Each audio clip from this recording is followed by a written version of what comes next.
Hello, it's almost certainly too late in the day to be doing a coherent video on this one, but it arrived today and it would be a shame not to open it on the same day. So here we have the U.S.S. Enterprise NCC-1701-E, which is the last Enterprise I'm planning to add to my collection because I'm not going to go with Discovery or Picard or anything post this guy basically. Technically I could do the J because it was in Enterprise and I do Enterprise, but I'm probably not going to. Doesn't really do anything for me. So this is the same box style as I got for the D, which I had been looking for a while as well, and the current version of this is clearly coming out in these boxes. So I pre-ordered this one and waited very patiently, and they nearly got it in to me in November, but it's actually December. So happy Advent and all that good stuff. So I'm gonna have a look. Here we go. Now, as I understand it, they had to change up to the Sovereign very rapidly for the films because the original Galaxy class Enterprise didn't film very well for cinema screens because it was too square, which might sound a little bit harsh, but I don't mean it in that sense. I just mean it was literally too square dimensionally. So what they needed was a ship that was a widescreen sort of Enterprise, and of course the Sovereign is long and relatively thin in virtually sort of everywhere that you look at it. So it's definitely too late to be trying to do this. Just trying to show you a little bit of that's one of the inside pages of the leaflet there. So obviously this is all looking at First Contact, which is the first time when we actually see this, because at the end of Generations they are shipless, of course. So let's have a look. So this is the same black sort of felty box that you can see that there. There's got Star Trek, the official Starships collection, up the top of the box there. Yes, this is the second one that I've had with this sort of black felt. Normally this would just be white sort of polystyrene, but they've obviously changed it up for these big XLs. I can already tell from a distance it's an incredibly detailed one, which I would expect obviously at this sort of level.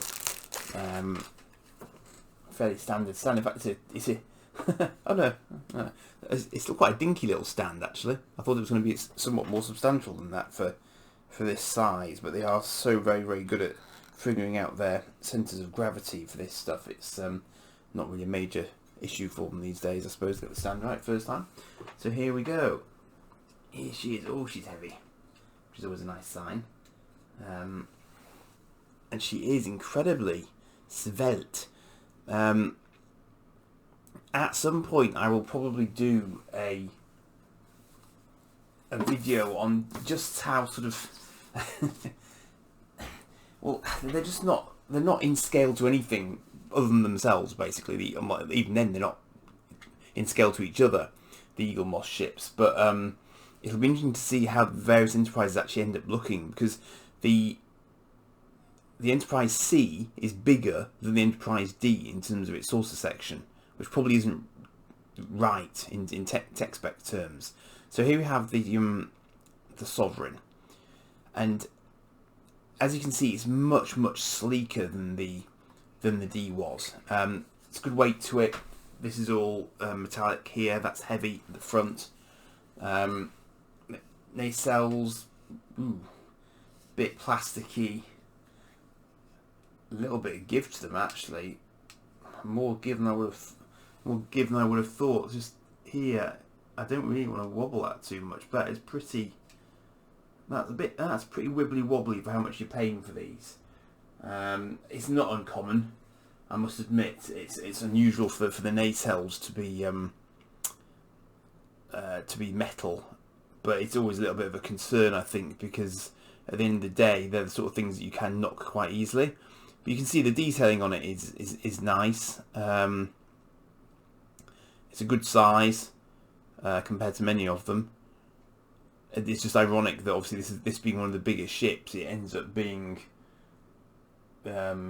you know, sort of no bigger than any of the others, if you see what I mean. But then, you know, they are very much designed to keep them within a certain sort of size range, I think. And as I say, that's one of the things I quite like to look at, is how big each of these are. And I guess they must just size them so that they are about 20 centimeters long, and whatever else that does to the other dimensions, it does, you know. So, but it's nice. It was, you know, obviously fully CGI ship. This one never needed to be a physical model, and probably never was, I suspect. Let's show you the underside. I'm omitting that. And then again, there's obviously a lot of detail on the underside there. So I mean, this was really, you know, probably one of the first mainline starships that the Federation built, presumably during the Dominion War.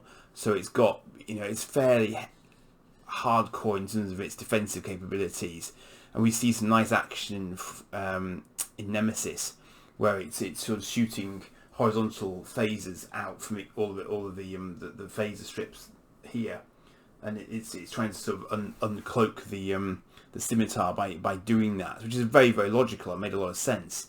You know, if you're going to try and find a cloaked ship, then just do random phaser bursts and try and lock onto where you get impacts on their shields, basically, or lack thereof. So yeah, it's nice. And so the irony is that this one is nearly the end of my Enterprise collection, but I'm still waiting for its very early predecessor, the NX-01, to turn up from Xavi, and it hasn't as yet, which is irritating, because it was showing us in stock when I ordered it, and I've had other things from the same order turn up, but the NX hasn't. So that I'm still waiting on. But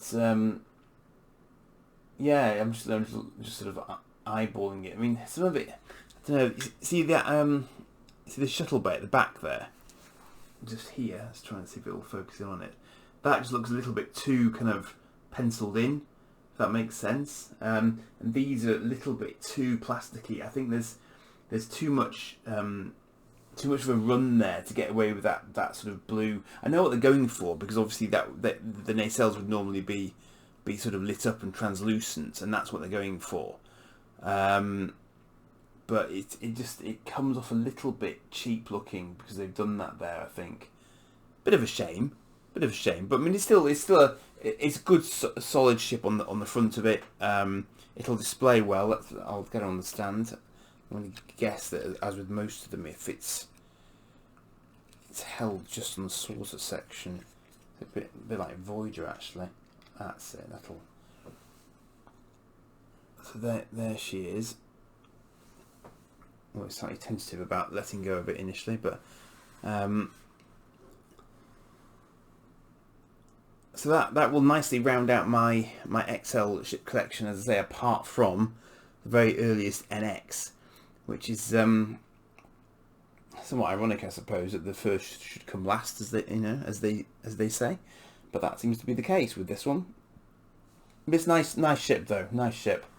And it was definitely a nice sort of swan song for the next gen to end up in this ship as well, I think, because it was, you know, they deserved a decent sort of refit. And in fact, I mean, it's unusual as well in the sense that the original movies always kept the same basic look of the ship, albeit, you know, they got fresh ships, but it was always the same type. Whereas this is the first time we've actually seen them upgrade it to a different class altogether. So that was, you know, it was quite a sort of bold move, but it made perfect sense, because they needed a more modern ship for, you know, for the cinematic outings. So yeah, so that is the Sovereign class for you. And as ever, I would always recommend that you try and get it on discount if you can. This has only just come back into the store, and as I say, I've been waiting for quite a while to see it there. It can come as a standalone, I believe, but again, I haven't seen that as a standalone for quite a while, so you have to get this sort of box display edition, which is pricier, but there's still some quite good discounts in the run up to Christmas, so you might still get you know, a few tens of % off it, which is, you know, worth getting when they're this sort of price initially. So hope that's of use to you if you're considering buying the same, and I will be along again as and when the NX arrives. So cheers for now.